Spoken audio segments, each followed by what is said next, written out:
So here we have the Hoffman tube, and we're going to use this Hoffman tube to demonstrate the decomposition of water using electricity, otherwise known as hydrolysis.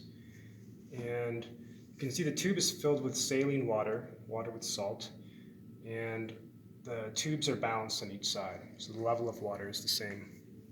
At the bottom of the tubes, there's two electrodes, and we can attach these electrodes to a power supply over here.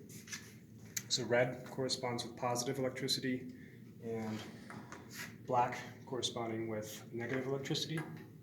And so if I turn my power supply on and raise the voltage to somewhere between 15 and 20 volts, we should notice an effect on the electrodes on this tube. Looks like there's bubbles forming, bubbles of gas of some sort, in both tubes, both electrodes, but there's far more bubbles developing on the right-hand side.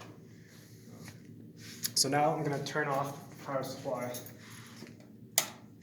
and transfer our electrical leads to another Hoffman tube, which we've been running for much longer, about 8 minutes or so. Again, red is positive electricity, and black is negative electricity. And if I turn the power supply on, again between almost 20 volts now, we are getting the same effect, but there's just way more gas that's been collected. So we can test what kind of gas is developing using the burning splint test.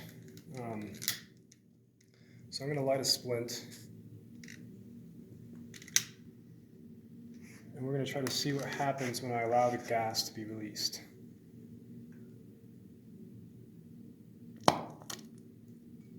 Okay, so some water came out, but we noticed that there was a loud popping noise and the flame got much brighter, which is characteristic of hydrogen gas.